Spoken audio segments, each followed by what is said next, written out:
ముందుగా ఈ అవకాశం ఇచ్చిన దేవాది దేవునికి మన రక్షకుడైన యేసుక్రీస్తు వారి నామములో నా నిండు కృతజ్ఞతాస్తుతులు చెల్లించుచున్నాను. కూడి వచ్చిన సహోదరి సహోదరులందరికీ ప్రభు పేరిట వందనములు. దేవుడిచ్చిన అవకాశాన్ని సద్వినియోగం చేసుకుందాం, ప్రార్థన చేసుకుందాం.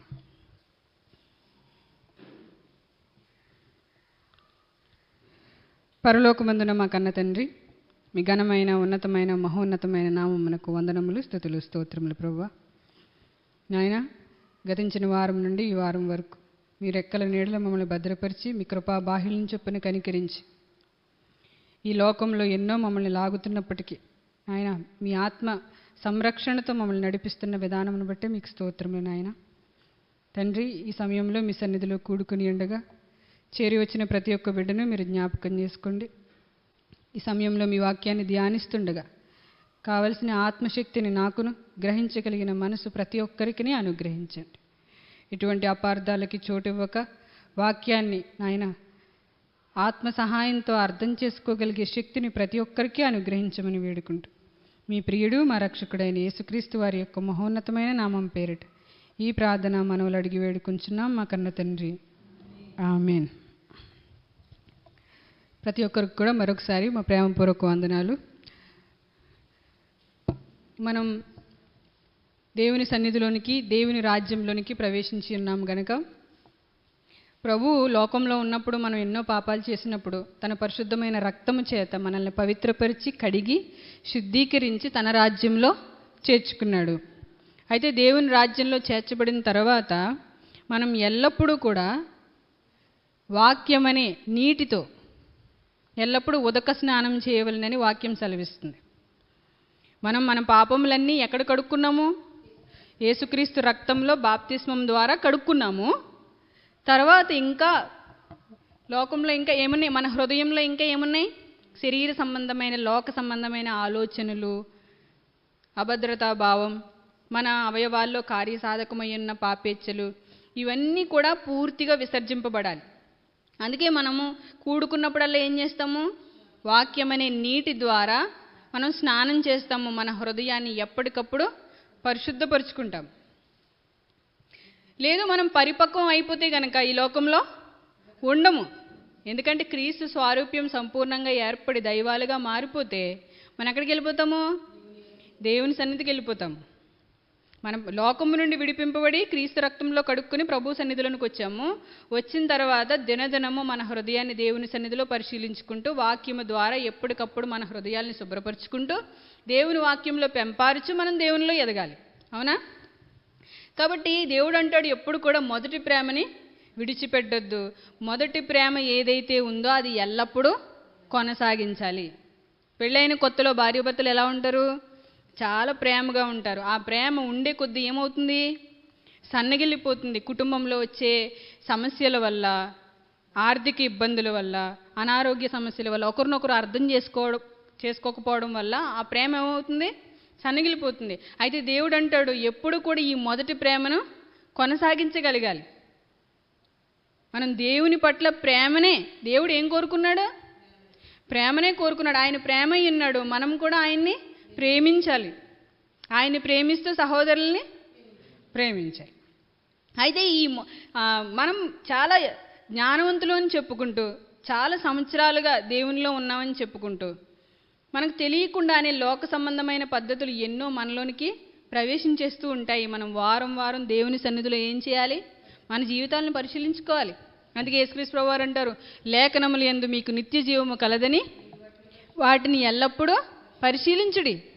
లేఖనాల్లో మన జీవితాన్ని ఎప్పుడు కూడా అద్దంలో మన ముఖం చూసుకున్నట్టు వాక్యములో మన బ్రతుకుని చూసుకోవాలి. మన ప్రవర్తన చూసుకోవాలి, మన మాట తీరు చూసుకోవాలి, మన నడవడిక చూసుకోవాలి. అయితే దేవుడు తెలియజేస్తున్నాడు, అపవాది ఎల్లప్పుడూ కూడా మన మీద నేరాలు మోపుతాడు, అపవాదులు వేస్తాడు. ఒకటి, అపవాది మనుషుల మీద వేసే నేరాలు, అపవాదులు, అబద్ధాలు. వాడు ఏమై ఉన్నాడు? మోసం చేస్తాడు. అబద్ధికుడు, అబద్ధమునకు జనకుడు. వాడు ఎప్పుడు కూడా అబద్ధాలు ఆడతాడు. ఇది మోసపూరితమైన చర్య. అపవాది ఏం చేస్తాడు? దేవుని పిల్లల్ని మోసగించి దేవునికి కాకుండా చేసి పైగా మన మీద దేవుని ఎదుటే నేరాలు మోపుతాడు. అవునా? ఇది నేరస్థాపన. మంచి నేరస్థాపన కూడా ఉంది. మీరు జాగ్రత్తగా గ్రహించాలి వాక్యాన్ని. ఎవరైనా కూడా కావాలితే రాసుకోండి. అర్థమవుతుందా? మంచి నేరస్థాపన కూడా ఉంది. యేసుక్రీస్తు ప్రభువారు అంటారు, మీరు నా మాట వినట్లేదు, దేవుని ప్రేమ మీలో లేదు. యోహాను సువార్త 5వ అధ్యాయంలో మీరు చూస్తే ఉంటుంది. దేవుని ప్రేమ మీలో లేదు, మీరు మనుషులు మెప్పే కోరుకుంటున్నారు. మీరు ఆశ్రయించిన మోషే మీ మీద నేరస్థాపన చేస్తాడు. ఇదే నేరస్థాపన. ఇది మంచిది. అంటే సద్విమర్శ ఉంది, దుర్విమర్శ ఉంది. మంచి నేరస్థాపన ఉంది, చెడ్డ నేరస్థాపన ఉంది. ఇది కాకుండా దురుద్దేశపూర్వకమైన నేరస్థాపన కూడా ఉంది. 3 నేరస్థాపనల గురించి మనం మాట్లాడుకుంటున్నాం. ఒకటి మంచి నేరస్థాపన. నినివే ప్రజలు ఈ తరమును వారిని గూర్చి నేరస్థాపన చేస్తారు. షేబ దేశపు రాణి ఈ తరం వారిని గూర్చి నేరస్థాపన చేస్తుంది. మీరు ఆశ్రయించిన మోషే మిమ్మల్ని గూర్చి నేరస్థాపన చేస్తాడు అని ఎవరు నేరస్థాపన చేస్తున్నారు? యేసుక్రీస్తు ప్రభువారు చేస్తున్నారు. ఇప్పుడు నేను కూడా ఏం చేస్తున్నాను? నేరస్థాపన చేస్తున్నాను ప్రభు పక్షంగా. ఇది ఏ నేరస్థాపన? ఇది మంచిది. మనం వాక్యానుసారంగా ఉన్నామా, వాక్యానుసారంగా లేమా, మన బ్రతుకులు ఎలా ఉన్నాయని ప్రశ్నించుకునే నేరస్థాపన. అపవాది ఏం చేస్తున్నాడు? వాడు మనల్ని మోసగించి అబద్ధాలు చెప్పి లోకంలోనికి లాగి పాపం చేయించి ప్రభు ఎదుట ఏమంటున్నాడు? చూసుకో నీ పిల్లలు ఎంత పాపం చేశారో. ఇదిగో గొప్పోడు అన్నావు కదా, ఇదిగో మంచోడు అన్నావు కదా, నా పిల్లలు అన్నావు కదా. యోబు దగ్గరికి వచ్చి ఏం చేశాడు అపవాది? యోబు దగ్గర ఉన్నదన్నీ తీసివేసే విధంగా దేవుణ్ణి నిష్కారణంగా ప్రేరేపించాడని రాయబడింది. యోబుకి శ్రమలు ఎందుకు వచ్చాయి? నిష్కారణంగా వచ్చాయి. ఎందుకంటే దేవునికి దయ్యానికి మధ్య జరుగుతున్న యుద్ధంలో యోబు నిలబడ్డాడు. దేవుడు ఏమన్నాడు? నా బిడ్డ కావాలితే టెస్ట్ చేసుకో. చేశాడు. దేవుని ఒక్క మాట కూడా యోబు గారు అనలేదు. అప్పుడు ఏమన్నారు దేవుడు? చూడు, నువ్వు నిష్కారణంగా నన్ను ప్రేరేపించావు, నా బిడ్డ నన్ను ఏమీ అనలేదు అన్నప్పుడు, లేదు, శరీరమును కాపాడుకున్నట్టుకు చేస్తున్నాడు. నరుడు తన శరీరాన్ని కాపాడుకున్నట్టుకు ఎంతైనా ఇచ్చును కదా. నువ్వు తన శరీరాన్ని ముడితే కనుక, తనకు రోగం వస్తే కనుక తను మళ్ళీ నీ ముఖం ఎదుటి నిన్ను దూషించి వెళ్ళిపోతాడు అన్నప్పుడు దేవుడు దానికి కూడా అనుమతి ఇచ్చాడు. ప్రాణం మాత్రమే తీయాలి కానీ మరి ఏమీ తీయకూడదు అన్నప్పుడు, ప్రాణం మాత్రమే తీయకూడదు, ఇదిగో అతను నీ వశమున ఉన్నాడు అన్నప్పుడు వెళ్ళాడు అపవాది. అయితే యోబు దేవుని విషయంలో ఏ విషయంలో కూడా తప్పు చేయలేదు, దేవుణ్ణి మహిమపరిచాడు. అపవాది అలా ఎందరో జీవితాలను పరీక్షిస్తుంది. మనం యాజకుడైన యెహోషువ విషయంలో కూడా నేరస్థాపన చేశాడు. అపవాది మన జీవితాల మీద నేరస్థాపన చేస్తున్నాడు. అయితే మనకు తెలియకుండానే మనలోనికి వచ్చేది దురుద్దేశపూర్వకమైన నేరస్థాపన. దీన్నే అంటాడు కొండెములు అంటాడు. దురుద్దేశపూర్వకమైన నేరస్థాపన ఏమంటాడు? కొండెములు. అంటే ఏంటిది? ఒక మనిషి మీద స్పష్టమైన తప్పు చేశాడనే అవకాశం లేకపోయినా పగతో అసూయతో కావాలని నేరాలు మోపి దురుద్దేశపూర్వకంగా అతన్ని తప్పు పట్టడమే కొండెములు చెప్పడము అంటుంది బైబిల్. దీని గురించి మనం చూద్దాం దేవుడు రాయించిన సంగతుల్ని. సామెతల గ్రంథము. ప్రతి ఒక్కరు కూడా చూడండి, మీ చేతిలో ఉన్న దైవ గ్రంథాన్ని తెరిచి దేవుడు మనకి ఎన్నో గొప్ప సంగతులను తెలియజేస్తున్నారు కనుక చూద్దాం. సామెతల గ్రంథం 11వ అధ్యాయము 13వ వచనం.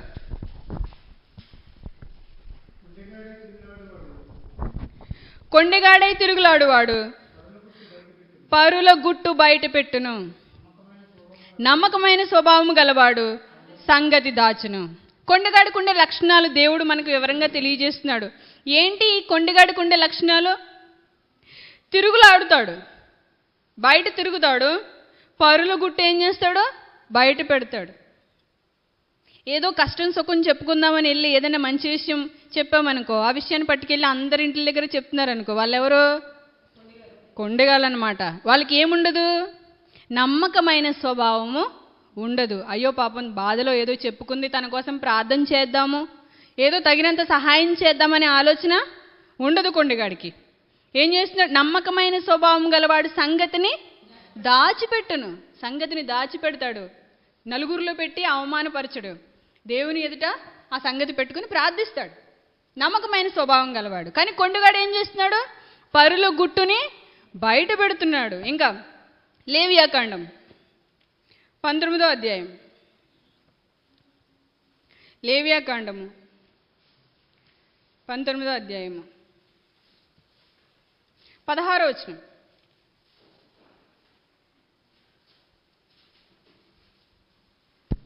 లేవియాకాండము 19వ అధ్యాయము 16వ వచనం. నీ ప్రజలలో కొండెములాడుచు ఇంటింటికి నీ ప్రజలలో కొండెములాడుచు ఇంటింటికి తిరగకూడదు. దేవుడు కొన్ని వేల సంవత్సరాల క్రితమే ఒక బిడ్డకి తల్లి ఎలా అయితే తెలియజేస్తుందో అలాగే దేవుడు తెలియజేస్తున్నాడు. ఏమని? వాళ్ళకి చాలా ఆజ్ఞలు ఇచ్చాడు దేవుడు. ఆ ఆజ్ఞల్లో ఒకటేంటి? నీ ప్రజల్లో మనుషులు కొండెములాడుచు ఇంటింటికి తిరగకూడదు, పరులు గుట్టు బయట పెట్టకూడదు. ఇంటింటికి తిరిగి ఏం చేస్తున్నారు? కొండెములు చెప్తున్నారు, పరులు గుట్టు బయట పెడుతున్నారు. ఇలాంటి బుద్ధి ఉంటుందనే, ఈ బుద్ధి ఎవరిది నిజానికి? అపవాది. ఈ బుద్ధి ఉంటుందనే దేవుడు ఏమన్నాడు? ఇది మీలో ఉండకూడదు, మీ ప్రజల్లో ఉండకూడదని చక్కగా తెలియజేశాడు. దేవుని రాజ్యంలో ప్రవేశించిన తర్వాత మనం వీటిని తెలుసుకుని వీటిని అనుసరించి జీవిస్తే ధన్యులము. మీరు ఇంటింటికి తిరగకూడదు, పరులు గుట్టు బయట పెట్టకూడదు. వీలైనంత వరకు దేవుని సన్నిధిలో దాన్ని పెట్టుకుని ప్రార్థన చేసి వాళ్ళకి మేలు చేసి సహకరించాలి తప్ప, నమ్మకమైన పిల్లలుగా ఉండాలి తప్ప కొండె బుద్ధి అయితే మనలో ఉండకూడదు. స్పష్టంగా దేవుడు మనకి తెలియజేస్తున్న ఆజ్ఞ ఇది, ఆర్డర్. ఇది రిక్వెస్ట్ కాదు, ఆర్డర్ పాస్ చేస్తున్నాడు దేవుడు. కొండె బుద్ధి మనలో ఉండకూడదు. చూడండి ఇంకా సామెతల గ్రంథం 20వ అధ్యాయము 19వ వచనం. సామెతల గ్రంథం 20వ అధ్యాయము 19వ వచనం. కొండగాడై తిరుగులాడువాడు, కొండగాడై తిరుగులాడువాడు పరుల గుట్టు బయట పెట్టును. కావున వదరబోతుల జోలికి పోకు. కొండగాడైన వాడు ఏం చేస్తాడు? తిరుగులాడువాడు. వాడు ఏం చేస్తాడు? వాడి కాలు ఒక చోట కుదురుగా ఉండదు. వాళ్ళ కబుర్లు వీళ్ళ దగ్గర, వీళ్ళ కబుర్లు వాళ్ళ దగ్గర చెప్పడమే పని. ఇంకా కొండగాడే తిరుగువాడు పరుల గుట్టు బయట పెట్టును, కావున వదరబోతుల జోలికి పోకుము. కీర్తనల గ్రంథం 50వ అధ్యాయము చూడాలి, ప్రతి ఒక్కరు చూస్తున్నారా? కీర్తనల గ్రంథము 50వ అధ్యాయము 20వ వచనం.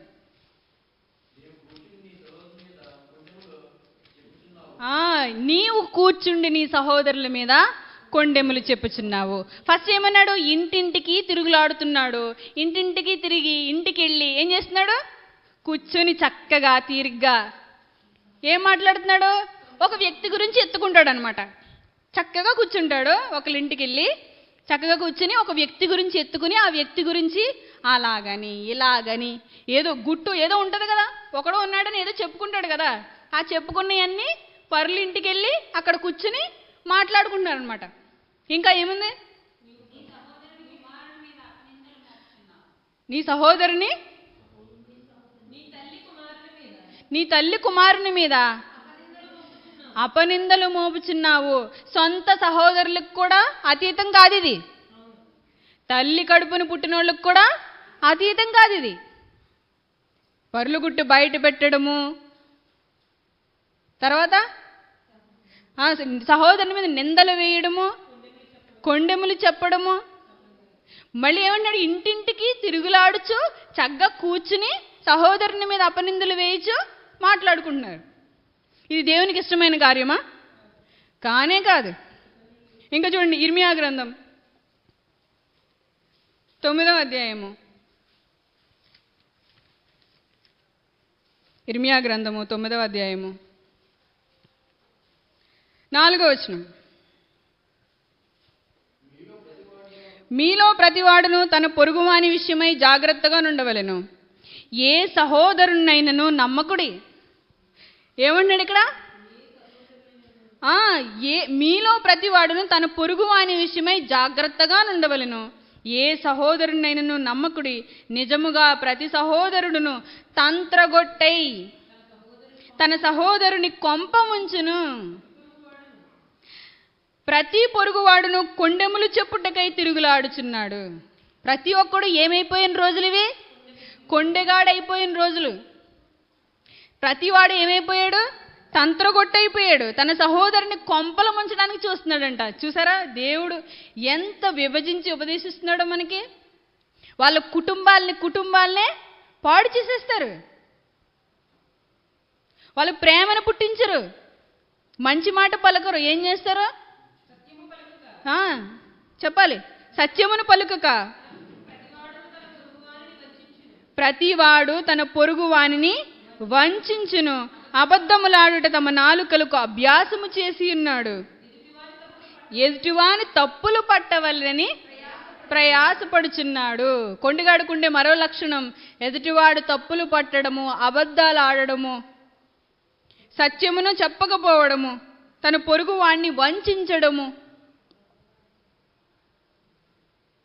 ఇవన్నీ తెగుళ్ళు, మన ఆత్మకు పట్టిన తెగుళ్ళు. ఈ కొండ బుద్ధి అనేది చాలా భయంకరమైంది.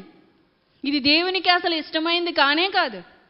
అందుకే ఏమన్నాడు ఇర్మియా గారితో, మీరు సహోదరులందరూ ఇలా తయారయ్యారు, మీరు ఇంటింటికి తిరుగుతూ కొండలు చెప్తూ అసత్యం పలుకుతూ కొంపలు ముంచుతూ మీరు గొడవలు పెడుతూ వంచిస్తూ తప్పులు పట్టాలని ప్రయత్నిస్తారు. మీలో ప్రేమ ఎక్కడుంది? నేను ఎక్కడున్నాను? నా ఆజ్ఞలు ఎక్కడున్నాయి? నా విధులు ఎక్కడున్నాయి? నా పద్ధతులు ఎక్కడున్నాయి? నేనిచ్చిన సంగతులన్నీ ఎక్కడున్నాయి మీ దగ్గర? అందుకని నేను మీ దగ్గర ఉండను అంటాడు ఇర్మియా గ్రంథంలో. ఇర్మియా గారు ఎవరు? దేవుని యొక్క ప్రవక్త. దేవుని ప్రవక్త ఏంటి? ప్రజలకు తెలియజేస్తున్నాడు, మీకు బుద్ధులు బాలేదు, మీ పద్ధతి బాలేదు, మీ మనసు బాలేదు, మీరంటే దేవుడికి ఇష్టమో లేదు. ఇట్టి బుద్ధి దేవుడికి ఇష్టం లేదు. ఎందుకంటే దేవుడు ఎలాంటి వాడు? మహాపరిశుద్ధుడు. ఆయన చాలా పరిశుద్ధుడు. పాపం అంటే ఆయనకి ఏమాత్రం ఇష్టమో లేదు. ఆయన దానికి ఏమాత్రం సపోర్ట్ ఇవ్వడు. ఆయన ఒకవేళ పాపంలో ఉండడానికి ప్రయత్నిస్తే దాని నుంచి తొలగిపోమని ఇంకా తన ప్రజల్ని పంపిస్తున్నాడు, తన ప్రవక్తల్ని పంపిస్తున్నాడు, తన దాసుల్ని పంపిస్తున్నాడు, తన కాపర్లను పంపిస్తున్నాడు. మీరు ఇలా ఉండకూడదు, మీరు మంచిగా ఉండాలి, మీరు దౌర్భాగ్య స్థితిలోనికి వెళ్ళిపోకూడదు. దేశం పాడైపోయింది, నా దేశం పాడైపోయింది. నా దేశం అసభ్యతతో, అశ్లీలతతో, వ్యర్థమైన వాటిని అనుసరిస్తూ, పనికిమాలిన పనులు చేస్తూ, అపవిత్రతని పోగేసుకుంటూ, చీకటిలో దౌర్భాగ్యకరమైన స్థితిలో బ్రతుకుతుంది. దాని గురించి పోరాడవలసిన బాధ్యత మన మీదే ఉంది. ఏది సత్యమో ఏది అసత్యమో తెలియక చేస్తున్నారు. దేవుడు అన్నాడు, తెలియక చేస్తే తక్కువ దెబ్బలు, తెలిసి చేస్తే ఎక్కువ దెబ్బలు, జాగ్రత్త. దేవుడు తన దాసులను పంపించి ఎప్పటికప్పుడు తెలియజేస్తూనే వచ్చాడు. దేవుని ప్రేమ వాళ్ళని బలవంతం చేసింది. వారు వెళ్ళి చెప్పారు. వాళ్ళు వ్యతిరేకతలు ఎదుర్కొన్నారా లేదా? ఎదుర్కొన్నారు. ఎన్నో బాధలు సహించారు. దేశం పాడైపోతుంటే, దేశం అపవిత్రతతో చీకటితో నిండిపోతుంటే వాళ్ళు సహించలేక తిరుగుతున్నారు. ప్రవక్తలు ప్రకటిస్తున్నారు. ఏమంటున్నాడు? ప్రతి ఒక్కడు కూడా లేడు మీలో ప్రతివాడు. అక్కడ ఏముంది? ఒక్కడనుందా? ఇద్దరనుందా? ప్రతివాడు అని ఉంది. మీలో ప్రతివాడు తన పొరుగువాని విషయమై జాగ్రత్తగా నుండవలెను.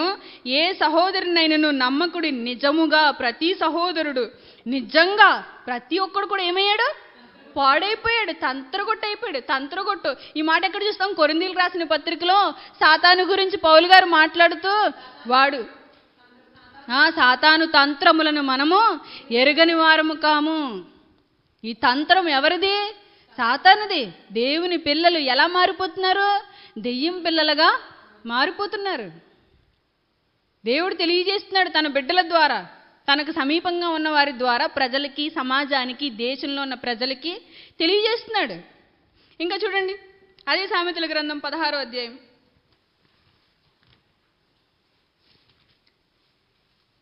సామెతల గ్రంథం 16వ అధ్యాయం 28వ వచనం. మూర్ఖుడు కలహము పుట్టించును, కొండెగాడు మిత్రభేదము చేయును. ఈ కొండెగాడుకున్న లక్షణం ఏంటి? మిత్రభేదము. అంటే ఇద్దరు స్నేహితుల మధ్య చిచ్చు పెడతాడు. ఇద్దరు మనుషుల మధ్య చిచ్చు పెట్టేస్తాడు. భార్యాభర్తల మధ్య చిచ్చు పెట్టేస్తాడు. ఇద్దరు మంచిగా ఉన్నారంటే ఓచుకుని తట్టుకోలేరు. ఇంతకుముందు కూడా మీకు ఒకసారి చెప్పాను.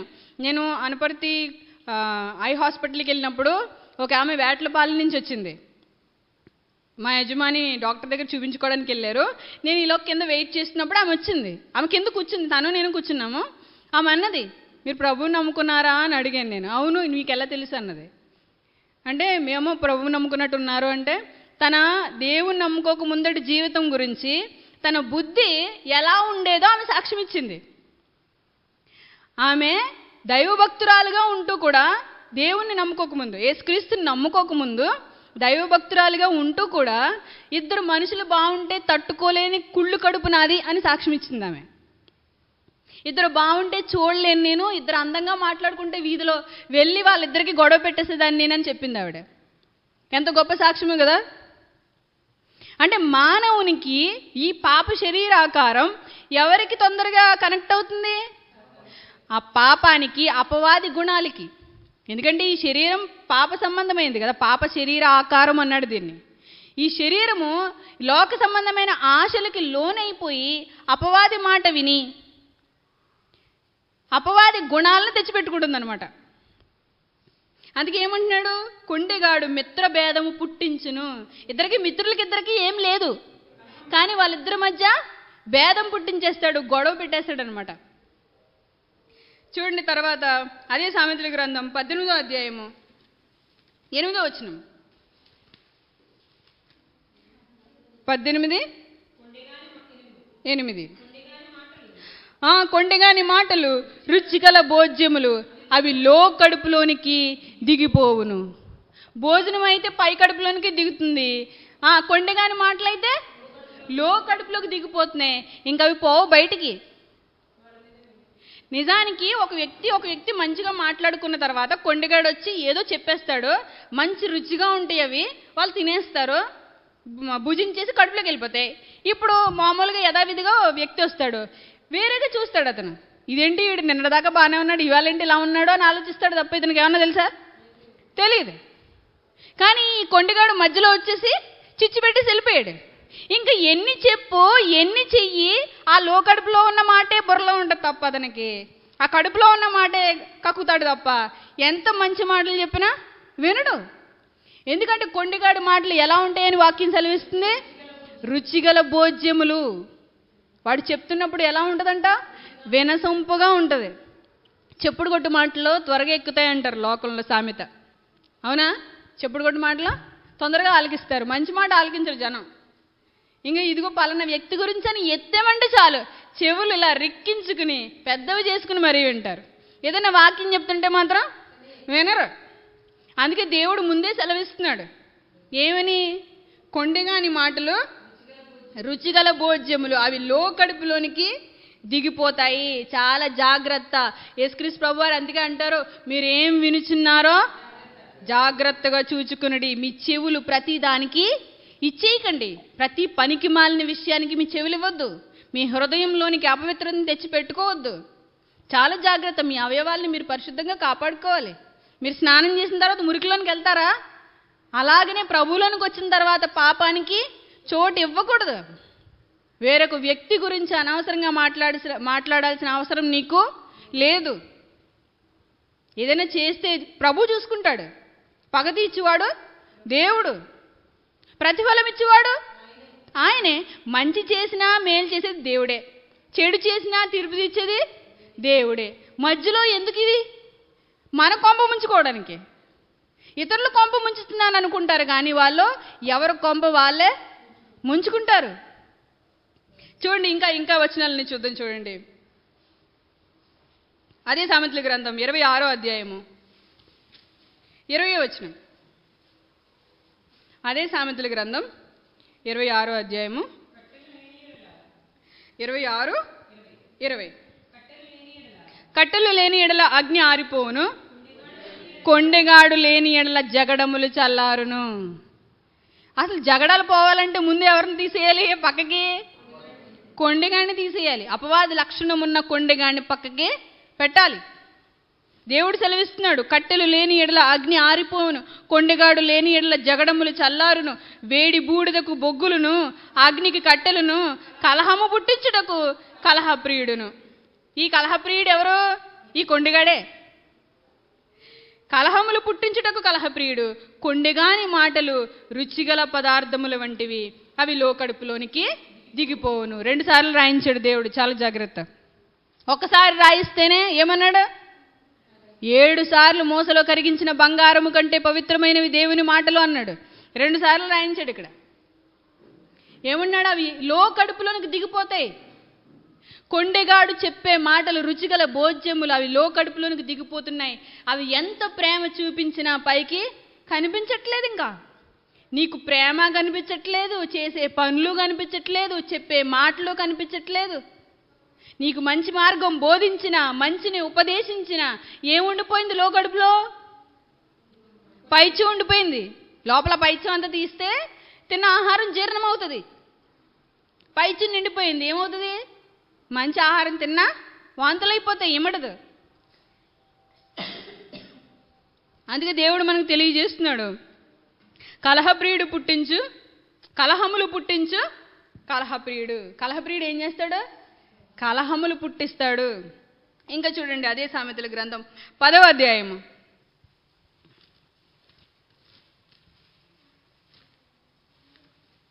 అదే సామెతల గ్రంథం 10వ అధ్యాయము 18వ వచనం. 10:18. అంతరంగమున పగ ఉంచుకునివాడు అబద్ధికుడు, కొండెము ప్రచురము చేయువాడు బుద్ధిహీనుడు. చూడండి, ఇక్కడ చాలా మంచి విషయం తెలియజేస్తున్నాడు దేవుడు. ఆ అంతరంగమున పగ ఉంచుకునివాడు అబద్ధికుడు, అంతరంగమున ప్రేమ ఉంచుకునివాడు పరిశుద్ధుడు. మీరు చాలా జాగ్రత్తగా గమనించాలి. అంతరంగంలో ఏముండిపోయింది? పగ ఉండిపోయింది. పగకి కారణం ఏంటి? కోపము. ఫస్ట్ కోపం వస్తేనే అది ఎలా మారుతుంది?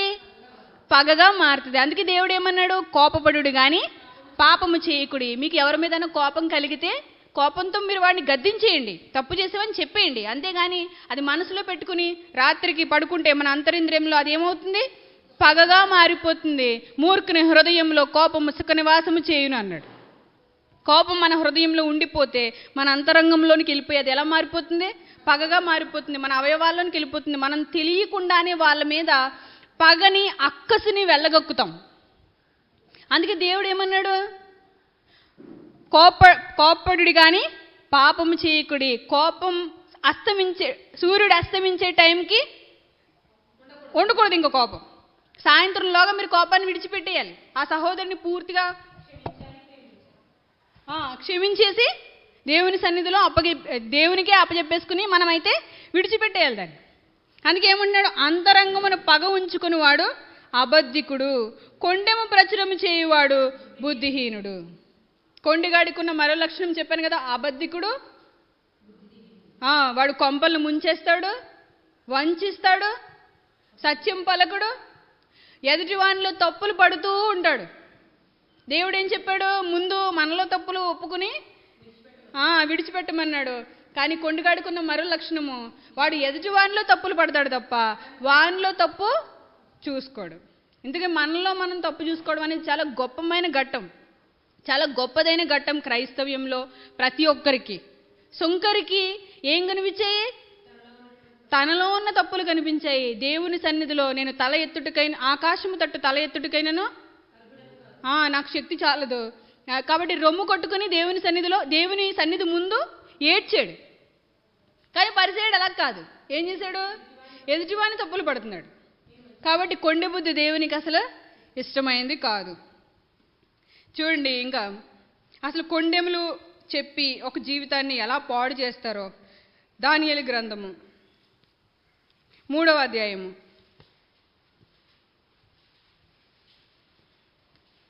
ఒక సందర్భాన్ని చూద్దాం త్వరగా. దానియేలు గ్రంథం 3వ అధ్యాయము. కొండలు చెప్పి అసలు ఒక వ్యక్తిని బాధ పెట్టడానికి వాళ్ళు ఎలా ప్రయత్నాలు చేస్తున్నారో దానియేలు గ్రంథము 3వ అధ్యాయము 8వ వచనం. ఆ సమయమందు కల్దీయుల్లో కొందరు ముఖ్యులు వచ్చి యూదుల పైన కొండెములు చెప్పి. ఇక్కడ ఆగుదాం. అసలు సందర్భం ఏంటంటే, నెబుకద్నెజరు అనే రాజు ఒక ప్రతిమను నిలబెడతాడు. చాలా పెద్దదైన ప్రతిమ నిలబెట్టి ప్రజలందరూ కూడా ఆ ప్రతిమను నిలబెట్టిన తర్వాత ఆ ప్రతిమ ముందు వీణ, సింఫోనియా, పెద్ద వీణ, విపంచిక ఇవన్నీ ప్లే చేస్తారనమాట. అది ప్లే చేసినప్పుడు ప్రజలందరూ వచ్చి ఏం చేయాలి? ఆ విగ్రహానికి మొక్కాలి. ఇది రాజు శాసనం. అయితే యూదులు ఎవరైతే ఉన్నారో, దేవుని ప్రజలు ఎవరైతే ఉన్నారో వాళ్ళు మొక్కరు. ఇది అందరికీ తెలిసిందే. ఈ రోజైనా సరే క్రైస్తవులు కొన్ని చెయ్యరు, అది అందరికీ తెలిసిందే. దాన్ని బేస్ చేసుకుని బాధ పెట్టేవాళ్ళు చాలామంది ఉన్నారు. మనకంటే ముందు భక్తులు ఎన్నో బాధలు పడ్డారు, దేవుడు రాయించాడు. ఏం చేశారు వీళ్ళు ఇక్కడ? యూదుల పైన కొండెములు చెప్పి, కల్దీయుల్లో కొందరు ముఖ్యులు అనమాట, వీళ్ళు పెద్దలు. వీళ్ళు ఏం చేశారు? రాజు దగ్గరకు వచ్చారు. వచ్చి ఏం చేశారు? 9వ వచనం. రాజుకు నెబుకద్నెజరు నొద్ద ఇలాగు మనవి చేసిరి. మనవి చేస్తున్నారు చాలా జాగ్రత్తగా రాజు దగ్గర. ఏమని? రాజుగారు, మీరు ఎప్పుడూ బ్రతికే ఉండాలి, మీరు చాలా బాగుండాలి. రాజా తాము ఒక కట్టడి నియమించితిరి. ఏదనగా బాకాను, పిల్లను గ్రోవి, పెద్ద వీణెను, విపంచికను, సింఫోనియాను, సకల విధములకు వాద్య ధ్వనులను విను ప్రతివాడు సాగిలిపడి ఆ బంగారు ప్రతిమకు నమస్కారము చేయవలను. సాగిలిపడి నమస్కరింపని వాడెవడో వాడు మండుచున్న అగ్నిగుండములో వేయబడును. రాజా, మీరు ఇంత పెద్ద ఆజ్ఞ ఇచ్చినప్పటికీ మీకు తెలుసా, షడ్రక్, మేషక్, అబేద్నెగో అని ముగ్గురున్నారు. వాళ్ళు ఏం చేస్తున్నారు? మీ శాసనానికి లోబడి లేరు. వాళ్ళు మీ మాట వినట్లేదు. ఇప్పుడు రాజు దగ్గర చెప్తే రాజు ఏం చేస్తాడు? అగ్నిగుండంలో పాడేసేస్తానని ఆయన ముందే చెప్పాడు. రాజుగారు ఏమన్నారు? ఎవరైతే మొక్కరో వాళ్ళని అగ్నిగుండంలో పాడేసేస్తారన్నాడు. ఇప్పుడు ఈ ముఖ్యులకి ఎవరైతే మొక్కరో వాళ్ళని అగ్నిగుండంలో పాడేస్తారని తెలుసు కదా. తెలిసి కూడా రాజు దగ్గర చెప్తున్నాడంటే వీళ్ళ ముగ్గురిని అగ్నిగుండంలో పడేయమనే కదా. ఒక వ్యక్తి బాధపడుతుంటే చూడాలనే కదా. ఒక వ్యక్తి కాలుతూ చచ్చిపోతుంటే దాన్ని చూసి ఆనందించాలనే కదా. పోనీ అదేమైనా పాపమా? వీళ్ళు ఏమైనా హత్యలు చేశారా, నేరాలు చేశారా, దొంగతనాలు చేశారా, దోపిడీలు చేశారా, ఎవరినైనా నిందించారా, పోనీ తిట్టారా, ఎవరి జోలికైనా వచ్చారా? వాళ్ళ బ్రతికేదో వాళ్ళు బ్రతుకుతున్నారు. వాళ్ళ గురించి చెడ్డ మాటలు చెప్పి ఏమన్నాడు? రాజా, మీరొక శాసనం చేశారు, మనవి చేసుకుంటున్నారు వినయంతో. రాజా, మీరొక శాసనం చేశారు, దానికి వీళ్ళు లొంగలేదు, వీళ్ళు ఏకీభవించలేదు అని చెప్పి కొండేములు చెప్తున్నప్పుడు 13వ వచనం, 12వ వచనం కూడా చూద్దాం. 12. రాజా, తాము షద్రకు, మేషకు, అబేద్నెగో అను ముగ్గురు యూదులను బబులోను దేశంలోని రాజకార్యములు విచారించుటకు నియమించితిరి. ఆ మనుష్యులు తమరి ఆజ్ఞను లక్ష్య పెట్టలేదు, తమరి దేవతలను పూజించటలేదు, తమరు నిలువబెట్టించిన బంగారు ప్రతిమకు నమస్కరించుటయే లేదు అనిరి. ఏం చెప్తున్నారు వీళ్ళు? కొండెములు చెప్తున్నారు. మీరు మర్చిపోకూడదు. వాళ్ళు ఎందుకు వచ్చారు? కొండెలు చెప్పడానికి వచ్చారు. అందుకు నెబుకద్నెజరు అత్యాగ్రహమును రౌద్రమును గలవాడై షద్రకును, మేషకును, అబేద్నెగోను పట్టుకుని రండని ఆజ్ఞ ఇయ్యగా వారు ఆ మనుషుల్ని పట్టుకుని రాజు సన్నిధికి తీసుకుని వచ్చిరి. చూడండి ఏం చేశాడు రాజు? రౌద్రుడైపోయాడు. అవునా? వీళ్ళు చెప్పిన మాటలు ఎలా దిగిపోయినాయి? కడుపులోనికి, కడుపులోనికి రుచిగల భోజ్యములుగా దిగిపోయాయి. దిగిపోగానే రాజకీయం వచ్చేసింది, రౌద్రం వచ్చేసింది. అరే వీళ్ళు ఏంటి, నేను ఎంత పెద్ద నిర్ణయం తీసుకున్నా లోబడలేదేంటి, వింటలేదేంటి, వీళ్ళు ఎవరు అసలు, వీళ్ళ వృత్తి ఏంటి, వీళ్ళ ఏ జాతి, ఏ వంశం, వీళ్ళు ఎవరు అసలు అని ఏం లేదు, ఇంకా కనీసం నాలెడ్జ్ కూడా లేదు రాజుకి. నా మాట ఎందుకు వినకపోవాలి అనేసి వెంటనే ఏమన్నాడు? ఆగ్రహం వచ్చేసి వాళ్ళని తీసుకురండి, పట్టరండి, ఇంకా వేడి ఆ మంటను ఏం చేయాలి? 7 అంతలు వేడిమి చేసేయండి, వాళ్ళని తీసుకొచ్చి అందులో పారేసేయండి. అప్పుడు తీసుకొచ్చారు వాళ్ళని. వాళ్ళు చూడండి కనీసం వాళ్ళకి భయం కూడా లేదు. 16వ వచనం.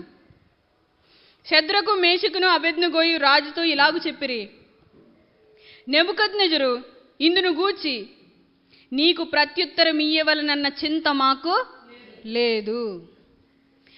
ఏమని మాట్లాడుతున్నారు వీళ్ళు? కనీసం నీకు సమాధానం చెప్పుకోవలసినంత నెసెసిటీ కూడా మాకు లేదు. కనీసం సమాధానం చెప్పాల్సినంత అవసరత కూడా మాకు లేదు. మేమేం దిగులు పట్టలేదు, చింతపడట్లేదు, మేమేం చేయలేదు. అప్పుడు ఏమయ్యాడు చూడు రాజు, మేం సేవించుచున్న దేవుడు మండుచున్న వేడిమి గల ఈ అగ్నిగుండంలో నుండి మమ్మల్ని తప్పించి రక్షించుటకు సమర్థుడు, మరియు నీ వశమున పడకుండా ఆయన మమ్మను రక్షించును. ఒకవేళ ఆయన రక్షింపకపోయినను, రాజా నీ దేవతలను మేము పూజించమనియు నీవు నిలవబెట్టించిన బంగారు ప్రతిమకు నమస్కరింపమనియు తెలుసుకొనుము.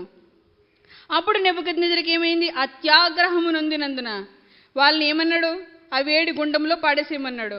వాళ్ళని బంధించారు. కనీసం బట్టలు కూడా తీయకుండా బట్టల బలంగానే వాళ్ళు అందులో వేసేసారు. వాళ్ళని విసిరిన వాళ్ళు వేడిమికి చచ్చిపోయారు, కానీ వాళ్ళు మాత్రం బాగానే ఉన్నారు. చూశాడు రాజు, స్వయాన చూశాడు. మనం వేసింది ముగ్గురినే కదా, నలుగురున్నారేంటి అందులో?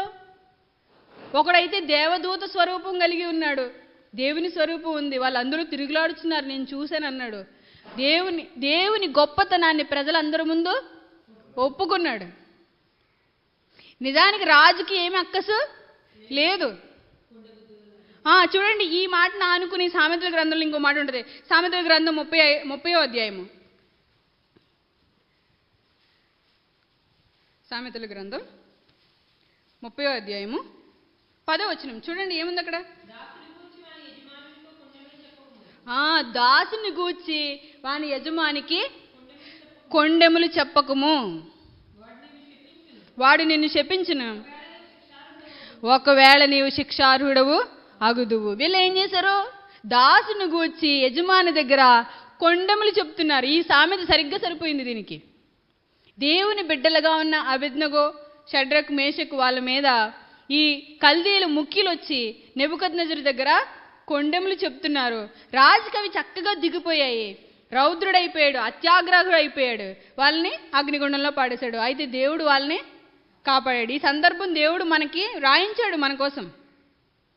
ఒకవేళ మనం దేవుని కోసం నమ్మకంగా బ్రతుకుతున్నప్పుడు మన మీద కొండేలు చెప్పి మనం ఎక్కడైతే అధికారం కింద లోబడి ఉన్నామో అక్కడ మనకి భయంకరమైన పరిస్థితి ఏర్పడవచ్చు. అయితే ఆనాడు భక్తులు ఏమని సెలవిచ్చారు, ఏమని మాట్లాడారు? రాజా, ఇందును గూర్చి ప్రత్యుత్తరం ఇవ్వాల్సిన అవసరం మాకు లేదు, మా దేవుడు రక్షించుటకు సమర్థుడు, ఒకవేళ రక్షింపకపోయినా మేం మాత్రం నువ్వు చెప్పింది చెయ్యలేము, ఎందుకంటే దేవుడు మాకిచ్చిన ఆజ్ఞలు ఉల్లంఘించినట్టు అవుతుంది. రాజాజ్ఞ నెరవేరిస్తే దేవుని ఆజ్ఞ ఉల్లంఘించిన వారు అవుతారు. దేవుని ఆజ్ఞ నెరవేర్చకుండా రాజాజ్ఞ ఉల్లంఘిస్తే వీళ్ళకి శిక్ష వస్తుందని తెలుసు. దేవుడిచ్చిన ప్రతి ఆజ్ఞ ఎవరి కోసం? మన మేలు కోసమే ఇచ్చాడు దేవుడు. మనం దేవుని సన్నిధి చేరడానికి దేవుడు మనకు ఆజ్ఞ ఇచ్చాడు. దేవుడు తానేదో పక్షపాతే ఇచ్చిన ఆజ్ఞలు కాదవి, మన మేలు కోసం ఇచ్చిన ఆజ్ఞలవి. అందుకే ఏమంటున్నారు వాళ్ళు? ఈ అగ్నిగుండంలో పడినా పర్వాలేదు, కానీ నరకాగ్నిగుండంలో పడకూడదు మేము అని చెప్పి వాళ్ళు ఏం చేశారు? ఇందులోకి వెళ్ళడానికి ఇష్టపడ్డారు. అయితే దేవుడు అక్కడ తప్పించాడు వాళ్ళని. దేవుడు తప్పించాడు. అప్పుడు రాజు ఏమన్నాడు? ఇంత గొప్ప దేవుడు ఎక్కడా లేడు.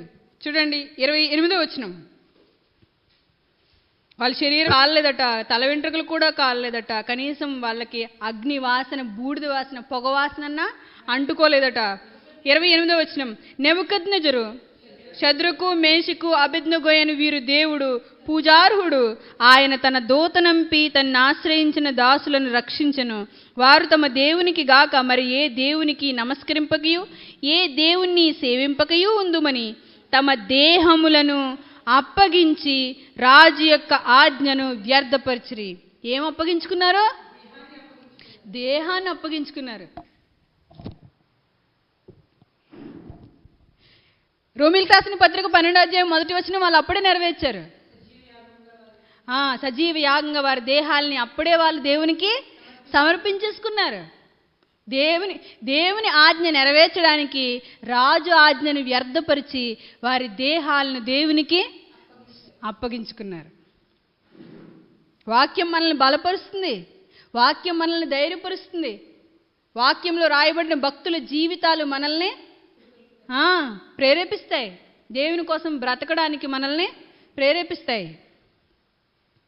వాళ్ళు ఏం చేశారు? కొండెములు చెప్పి చక్కగా జాబ్ చేసుకుంటున్నారు. వాళ్ళు రాజు దగ్గర పని చేస్తున్నారు, చక్కగా ఉన్నారు. అలాగనే అదే దానియేలు గారి మీద కూడా అలాగనే చెప్పారు. దేవుడు దానియేలు గారిని కూడా తప్పించాడు. ఈ కొండ బుద్ధి అనేది మనిషికి ఎలా ఎక్కిస్తుంది చెవుల ద్వారా, అది కడుపులోనికి ఎలా దిగిపోతుంది, గొడవలు ఎలా జరిగిపోతున్నాయి, దేవుని చిత్తం నెరవేర్చకుండా మనుషుల్ని అపవాది ఎలా వాడుకుంటున్నాడో మనం గమనించగలగాలి. ఇంకా చూడండి, యెహెజ్కేలు గ్రంథం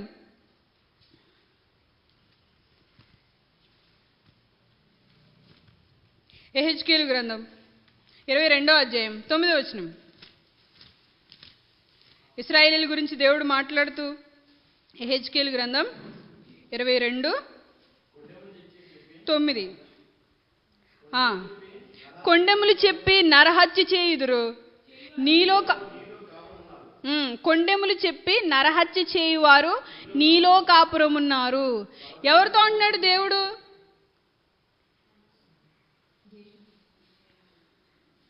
దేశంతో మాట్లాడుతూ, దేశ ప్రజలతో మాట్లాడుతూ తన ప్రవక్తను పంపించి కొండెములు చెప్పి నరహత్య చేయువారు నీలో కాపురమున్నారు అంటే, వీళ్ళు కొండెములు చెప్పి స్నేహం పాడు చేయడం మాత్రమే కాదు, కుటుంబాన్ని పాడు చేయడం మాత్రమే కాదు, మనుషులు చచ్చిపోవడానికి కూడా కారణమవుతున్నారు. ఇప్పుడు ఏం చేశాడు వీళ్ళు? కల్దీయులు రాజు దగ్గర చెప్పిన వాళ్ళు షడ్రక్ మేషక్ అబేద్నెగోని చంపాలనే కదా ప్రయత్నం చేశారు. ఈ బుద్ధి చూశాడు దేవుడు. ఇది దేవుడికి ఇష్టమైన బుద్ధా? ఇది దేవునికి ఇష్టమైన లక్షణమా? కాదు. అందుకని దేవుడు ఏమంటున్నాడు? నరహత్యలు చేసేవారు నీలో ఉన్నారు, ఇది నాకు ఇష్టం లేనిది. పర్వతముల మీద భోజనం చేయువారు నీ మధ్య నివసించుచున్నారు, నీలో కామ వికారమైన చేష్టలు జరుగుచున్నవి. నీ హృదయానుసారంగా నువ్వు నడుచుకున్నావు, నీకు ఇష్టమైనట్టుగా నువ్వు బ్రతుకుతున్నావు, నా ఆజ్ఞల్ని విడిచిపెట్టేశావు, నా భయాన్ని విడిచిపెట్టేశావు. దేవుని భయము వాళ్ళకి ఏమాత్రం లేదు. మీకు ఏం లేదని కింద చెప్తాడు చూడండి. ఇక్కడ కాదనుకుంటా, వేరే వచ్చిన అనుకుంటా. చూడండి, అదే ఇర్మియా గ్రంథం. ఇది యెహెజ్కేలు గ్రంథం కదా, ఇర్మియా గ్రంథంలో ఒక మాట ఉంటుంది, చూద్దాం చూడండి. వాళ్ళు కొండెములు చెప్పి నరహత్యలు చేయించున్నారు, మనుషుల్ని చంపడానికి ప్రయత్నిస్తున్నారు. ఇర్మియా గ్రంథం 6వ అధ్యాయం.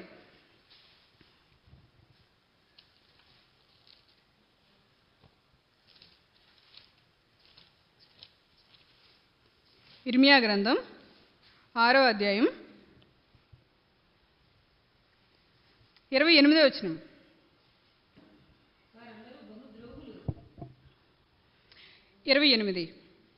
వారందరూ బహుద్రోహులు, కొండెగాండ్రు, మట్టి లోహం వంటి వారు, వారందరూ చెరుపువారు, కొలిమితిత్తి బహుగా బొసలు కొట్టుచున్నది గాని అగ్నిలోనికి సీసమే వచ్చుచున్నది, వ్యర్థముగానే చొక్కము చేయుచు వచ్చెను. దుష్టులు చొక్కమునకు రారు, యెహోవా వారిని త్రోసివేసెను గనుక త్రోసివేయవలసిన వెండి అని వారికి పేరు పెట్టబడును. దేవుడు వెండి మట్టి కలిసిపోయినప్పుడు కాలుస్తారు కంసాలు. కాల్చిన తర్వాత మట్టి పారేసి వెండిని తీసుకుంటారు. అలా కాలుస్తుంటేనంట వెండి రావట్లా. దుష్టులు చొక్కమునకు రారు. దుష్టుల్ని ఎంతసేపు అందులో వేసి కాలిస్తే మంచి వస్తుంది? కొండెములు కడుపు నిండా నిండిపోయిన వాడికి ఎంత వాక్యం చెబితే మార్పు వస్తుంది? దేవుడు వెండి తీయాలి బయటకు అనుకుంటున్నాడు, మంచి తీయాలనుకుంటున్నాడు. ఒక మనిషిలో నుంచి వాక్యం తీయాలనుకుంటున్నాడు, వాక్యానుసారంగా అతన్ని నింపాలనుకుంటున్నాడు, వాక్యానుసారంగా జీవింపజేయాలనుకుంటున్నాడు. మనిషిని దైవపుత్రులుగా మార్చాలనుకుంటున్నాడు. దైవ లక్షణాలతో తనతో పాటు తనుండే ఆ గొప్పదైన పరలోకంలో ఉంచాలనుకుంటున్నాడు దేవుడు. కానీ మనిషి ఏం చేస్తున్నాడు? నేను ఈ పాపలోకంలో పాప శరీరాకారంతో పాపం చేసుకుంటూ ఇక్కడే ఉంటాను కానీ దేవుని వాక్కులకు మాత్రం, దేవుని ఆజ్ఞలకు మాత్రం విధేయత చూపించలేను. వాళ్ళు అది చెప్పారు కదా, ఇంతకుముందు కూడా మాట్లాడుకున్నాం. ఇశ్రాయేలు ఏమంటారు? మా వలన పాపమే జరుగుతున్నది కానీ దేవుని ఆజ్ఞలు ఏమాత్రం జరగట్లేదు. అందుకే ఏమంటున్నాడు దేవుడు? కొలిమితెత్తి బొసలు కొట్టుచున్నది కానీ అగ్నిలోనికి సీసమే వచ్చుచున్నది, వెండి మాత్రం, మంచి మాత్రం బయటికి ఎంత కాలుస్తున్న సువర్ణం బయటికి రావట్లేదు, మంచి వెండి బయటికి రావట్లేదు. ఎంతసేపు కడుపులో ఏమున్నాయి? కొండెములే ఉన్నాయి, అవిధేయతే ఉంది, అపవిత్రతే ఉంది. వారందరూ బహుద్రోహులు, మామూలు ద్రోహులు కాదు. వాళ్ళు ద్రోహంతో నిండిపోయారు, అపవిత్రతతో నిండిపోయారు, అవిశ్వాసంతో నిండిపోయారు, దేవునికి ఇష్టం లేని కార్యాలతో నిండిపోయారు. దేవునికి ఇష్టమైన గుణాలు వాళ్ళలో ఏమాత్రం లేవు. వారి మట్టి లోహము వంటి వారు. మట్టి ఏముంది, మట్టి ఎంత కాల్చినా బయటికి మట్టే, కాబట్టి బయట పారవేశారు. ఏమంటున్నాడు, త్రోసివేసను గనుక త్రోసివేయవలసిన వెండి అని వారికి పేరు పెట్టబడెను. వెండి అనుకుని కాలుస్తున్నాడు కానీ ఎంతసేపును దాంట్లోంచి వెండి అయితే బయటికి రావట్లేదు. దాన్ని ఏమంటున్నాడు, బయట పారే, ఇంకా అందులో ఇంకేం మంచి రావట్లేదు. వాళ్ళు ఏం చేయరు అక్కడ చెప్తారు చూడండి, 7వ అధ్యాయం 6వ వచనం, 5వ వచనం చూద్దాం. 7వ అధ్యాయం 5వ వచనం. అలా గనక మీ మార్గములను మీ క్రియలను మీరు యథార్థముగా చక్కపరుచుకుని ప్రతివాడు తన పొరుగువాని ఎడల తప్పక న్యాయము జరిగించి పరదేశులను తండ్రి లేని వారిని విధవరాండ్రను బాధింపకయు ఈ చోట నిర్దోషి రక్తము చిందింపకయు మీకు కీడు కలుగుజేయు అన్యదేవతలను అనుసరింపకయు ఉండిన ఎడల. ఏమన్నాడు దేవుడు, మీరు మంచిగా ఉండి నా ఆజ్ఞలన్నీ అనుసరించి నేను చెప్పినట్టుగా మీరు జీవించి అందరినీ ప్రేమించి బీదలకు సహాయం చేసి ఆపదలో ఉన్న వాళ్ళని ఆదుకుని విధవరాండ్రను పరామర్శించి దిక్కులేని పిల్లల్ని పోషించి మీరు ఇలాంటి మంచి కార్యాలు చేయాలని నేను కోరుకుంటుంటే మీరేం చేస్తున్నారు, ఎంతసేపు ఇద్దరు మిత్రులకి కలహం, భార్యాభర్తల మధ్య కలహం, కొంపలు ముంచడం, ఒకరి గురించి చెడుగా చెప్పడం, దురుద్దేశపూర్వకంగా చెప్పడం. కొండెములంటే ఏంటి, అది మంచి ఉద్దేశంతో చెప్పింది కాదు, అది దురుద్దేశపూర్వకంగా వాడికి చెడు కలగాలి, చెడు జరగాలి. ఇప్పుడు ఒక అధికారి దగ్గర కొండలు చెప్తున్నాడంటే ఏంటి, అధికారి దగ్గర ఏముంది, అధికారం ఉంది. అధికారికి కొండలు ఎందుకు చెప్తారు, తన దగ్గర పనిచేసే వాళ్ళ మీద తనకు అధికారం ఉంది కాబట్టి ఆ అధికారంతో ఆ కింద ఉన్న వాడికి ఏం చేయాలి, శిక్ష విధించాలి, వాడు బాధపడాలి. ఇప్పుడు ఒక ఉద్యోగంలో ఒక అతను ఉన్నాడు, ఒక బాస్ ఉన్నాడు, ఉద్యోగంలో ఒక వ్యక్తి ఉన్నాడు. ఉద్యోగం చేసే వ్యక్తి క్రైస్తవుడు అనుకుందాం. ఇక్కడ ఈ వేరే వాళ్ళు ఉంటారు, క్రైస్తవుల్లో కూడా ఉంటారు కొండలు చెప్పేవాళ్ళు, లేరని నేను అన్నాను. అన్యుల్లో ఉంటారు, క్రైస్తవుల్లో ఉంటారు. వీళ్ళు ఏం చేస్తారు, ఈ మంచిగా ఉండే వ్యక్తి మీద కొండలు చెప్పడానికి ఎక్కడికి వెళ్తారు, బాస్ దగ్గరికి వెళ్తారు.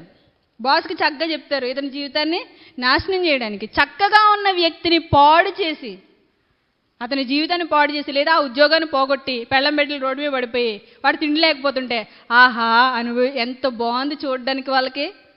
ఇది ఎవరి బుద్ధి, కొండెగాడు బుద్ధి, అపవాది బుద్ధి.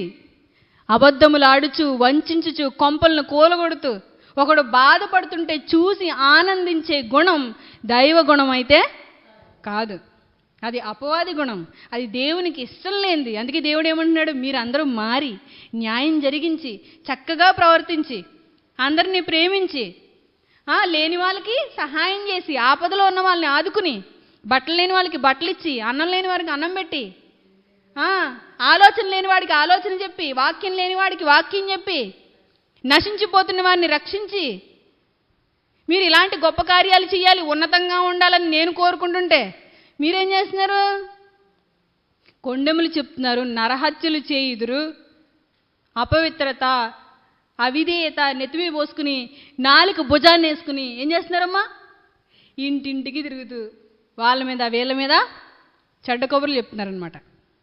దీనివల్ల ప్రయోజనం ఏమన్నా ఉందా, ఏమీ లేదు. దేవుడు ఏం చేస్తాడు, బయట పారేస్తాడు, త్రోసి వేయబడిన వెండి అని బయట పారేస్తాడు. దీనివల్ల ప్రయోజనం ఏమీ లేదు, మనకి అస్సలు ప్రయోజనం లేదు.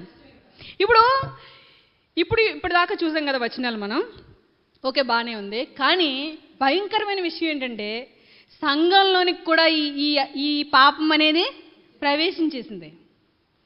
జీవము గల దేవుని సంఘం, పరిశుద్ధమైన సంఘం, క్రీస్తు తన స్వరక్తమిచ్చి సంపాదించిన సంఘంలోనికి కూడా ఈ బుద్ధి వచ్చేసింది. చూడండి, పౌలు గారు బాధపడుతూ రాస్తారు,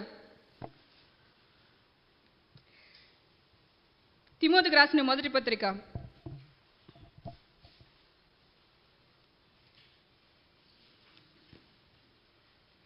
తిమోతికి రాసిన మొదటి పత్రిక 3వ అధ్యాయము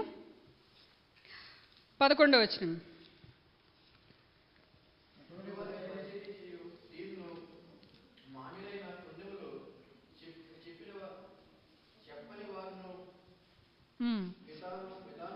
మూడు 11 అటువలనే పరిచర్య చేయు స్త్రీలను మాన్యులై కొండెములు చెప్పని వారును. అంటే సంఘంలో ఉన్న స్త్రీలు, సంఘంలో పరిచర్య చేయు స్త్రీలు. పరిచర్య అంటే ఏంటి? పని, సేవ. ఈ పని చేయు స్త్రీలు ఏముండకూడదు, వీళ్ళకి కుండెములు చెప్పకూడదు. ఎలా ఉండాలి? మాన్యులై ఉండాలి. మాన్యులంటే డిగ్నిఫైడ్గా ఉండాలని ఉంది. వాళ్ళు చాలా డిగ్నిఫైడ్గా ఉండాలి, గౌరవప్రదంగా ఉండాలి, గౌరవింపదగిన స్త్రీలుగా ఉండాలి. వాళ్ళ మాట, వాళ్ళ వేషధారణ, వాళ్ళ ప్రవర్తన, వాళ్ళ నడవడిక అంతా కూడా గౌరవప్రదంగా ఉండాలి. కానీ వాళ్ళని చూసి భయపడిపోయి, రావడానికి భయపడిపోయి సంఘంలోనికి అమ్మో ఈవిడుందా నేను రాను అనే విధంగా భయపడిపోయి పారిపోకూడదు. అందుకే ఏమంటున్నారు పౌలు గారు? పరిచర్య చేయు స్త్రీలు గౌరవప్రదంగా ఉండాలి, వాక్యం చెప్పేవారిగా, మంచివారిగా, వచ్చే వాళ్ళకి మంచి మాటలు బోధించే వారిగా ఉండాలి తప్ప వాళ్ళ సంగతి వీళ్ళకి, వీళ్ళ సంగతి వాళ్ళకి అంటగట్టేసి కొంపలు కూల్చేసి జీవితాలని పాడు చేసేసే వాళ్ళగా ఉండకూడదు. ఇది దేవుని సంఘము. దేవుడు దీన్ని ఎలా కట్టాడు? తన రక్తం ఇచ్చి కట్టాడు. ఇంకా భయంకరమైన విషయం ఏంటంటే చూడండి, తీతుకు రాసిన పత్రిక 2వ అధ్యాయం 3వ వచనం. తీతుకు రాసిన పత్రిక 2వ అధ్యాయము 3వ వచనం. అలాగుననే వృద్ధ స్త్రీలు కొండెకత్తులను. ఇదెంత భయంకరమైన మాట! ఇది కొండెం చెప్పడం మాత్రమే కాదు, అప్పుడప్పుడు ఇంక వీళ్ళు పూర్తిగా ఎలా మారిపోయారంటే కొండెకత్తులుగా మారిపోయారు. వీళ్ళ పేరే కొండెకత్తులు. అంటే ఎలా చెప్పాలి? ఒక అవయవం పాడైపోయింది అనుకో, ఒక అవయవానికి రోగం వచ్చింది, అది శరీరం అంతా రోగం వచ్చేసింది అనుకో. ఇంకా మంచి ఉదాహరణలు ఉంటాయి, నాకు గుర్తు రావట్లేదు. మీరు ఎన్ని ఉదాహరణలు చెప్పుకుంటారో చెప్పుకోండి. అంటే ఒక్కొక్క మనిషికి ఒక్కొక్కరు శత్రువు ఉంటాడు. ప్రతి మనిషికి కూడా అపవాది పెడతాడు ఒక్కొక్క శత్రువుని. వాళ్ళ విషయంలో వ్యతిరేకంగా ప్రవర్తిస్తే చాలు. అంటే మీకు అర్థమయ్యేలా చెప్తాను. ఒకే సంఘంలో వాక్యం అనుసరించే వ్యక్తుల్లో ఒక వ్యక్తికి విరోధం పుట్టిందనుకోండి, అందుకే దేవుడు శత్రువు ఉండకూడదు అన్నాడు. జాగ్రత్తగా వినాలి. ఇద్దరు మిత్రులు సంఘంలో ఉన్నప్పుడు ఇద్దరికీ భేదం వచ్చి ఒకరు వేరుగా ఉంటే గనక, వాళ్ళ మీద కోపం తెచ్చుకుంటే గనక వాళ్ళు చేసే పనులన్నీ మనం చేయలేం. మీరు ఎప్పుడైనా సరే గుర్తించండి, ఒక వ్యక్తి మీద మనకి విరోధ భావం ఉంటే గనక, వాళ్ళు నచ్చకపోతే గనక, వాళ్ళ మీద కోపం వస్తే గనక వాళ్ళు చేసే పనులన్నీ మనం చెయ్యం. అతను విధేయుడు అనుకోండి వాక్యానికి, అతని మీద కోపంతో మనం ఏది వదిలేస్తున్నాం? వాక్యాన్నే వదిలేస్తున్నాం. వాక్యమందు విధేయత చూపించడమే వదిలేస్తున్నాం. అపవాది చాలా తెలివైన వాడు తంత్రగొట్టు. వాడి తెలివి ముందు మనిషి తెలివి పనికిరాదు. వాడిని వంచాలంటే మనకి ఏముండాలి? వాక్యం ఉండాలి. వాడు వాక్యాన్ని వంచలేడు. మాకర్త గట్టి దుర్గమ్మ అనే పాట మనం నేర్చుకున్నప్పుడు ఆ పాటలో ఆశ్చర్యపరిచే మాట మార్టిన్ లూథర్ గారు రాశారు ఆ పాట. అతను అంటాడు, అపవాది పరలోకం నుండి భూమి మీదకి పడద్రోయబడ్డాడు, వాడి దూతలు కూడా పడద్రోయబడ్డాయి. అవి ప్రపంచమంతటా కమ్మేస్తున్నాయి. అవి ప్రజల్ని చెడ్డదారి వైపు ప్రేరేపిస్తున్నాయి. మీరు ఒక వ్యక్తి మీద శత్రు ఆలోచన కానీ పెట్టుకుంటే కనుక, అతను వాక్యంలో ఉన్నవాడైతే కనుక, అతని మీద మనం ఎప్పుడైతే వ్యతిరేక భావం పెట్టుకున్నామో అతని దగ్గర ఉన్న వాక్యాన్ని కూడా మనం అనుసరించి జీవించలేం. అందుకే దేవుడు ఏమన్నాడు? మీకు శత్రువులు ఉండకూడదు. మీకు ప్రేమ చూపించిన వారిపైన ప్రేమ చూపిస్తే ఏముంది? మీరు పరిపూర్ణులగునట్లు మీ శత్రువులను కూడా ప్రేమించండి, ఎందుకంటే మీ తండ్రి పరిపూర్ణుడు. మనం పరిపూర్ణులుగా ఉండాలంటే ప్రతి ఒక్కరిని మనం ఏం చేయాలి? ప్రేమించాలి. ఒకవేళ వాక్య విరోధమైన గుణం వారిలో ఉంటే గనక దాన్ని తీసేసుకోవడానికి మనం ప్రార్థన చేయాలి, వాళ్ళకి చెప్పాలి. అంతేగాని వాళ్ళ మీద విరోధ భావం పెట్టుకుని మాట్లాడకుండా దూరంగా ఉండి వాళ్ళు చేసినట్టు చేయకుండా చేస్తే మనకే నష్టం వచ్చేస్తుంది. గ్రహించండి, దేవుడి సన్నిధిలో ప్రార్థించండి, దేవుడు మీకు తప్పక బయలుపరుస్తాడు. వీళ్ళు ఏం చేస్తున్నారు? కొండెకత్తులుగా మారిపోయారు. వీళ్ళు ఏం మాట్లాడినా కొండలే, ఇంకా వీళ్ళు ఏం మాట్లాడినా గొడవలే. ఇంకా కొండెములాడే దానికి వీళ్ళ పూర్తి కేర్ ఆఫ్ అడ్రస్ అనమాట.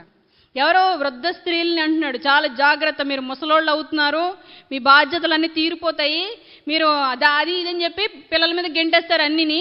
ఇప్పుడు సంఘంలో కూర్చుని ఏం చేస్తున్నారు? సంఘంలో వచ్చే వాళ్ళందరికీ చిచ్చులు పెడుతూ ఒకళ్ళ మధ్య ఒకరికి మీరు నచ్చిందల్లా మాట్లాడేస్తూ నచ్చిందల్లా చెప్పేసి దేవుడి దగ్గరకు వచ్చే వాళ్ళని దూరపరిచారో చాలా పెద్దదైన శిక్షని పొందుకుంటారు. జాగ్రత్త. వయసు పెరుగుతుంది, పెద్దరికం వచ్చింది, నన్ను అనేవాళ్ళు ఎవరు లేరు, నేను ఏం చెప్పినా చెల్లుతుంది అని చెప్పి మీ ఇష్టం వచ్చినట్టు మీరు మాట్లాడారు అనుకో, పైన ఏం చేస్తున్నాడు దేవుడు? చూస్తూ ఊరుకుంటాడు అనుకుంటున్నారా? ఏం చేస్తాడు దేవుడు? ఎవరు ప్రతిఫలం వాళ్ళకి ఇచ్చేస్తాడు దేవుడు.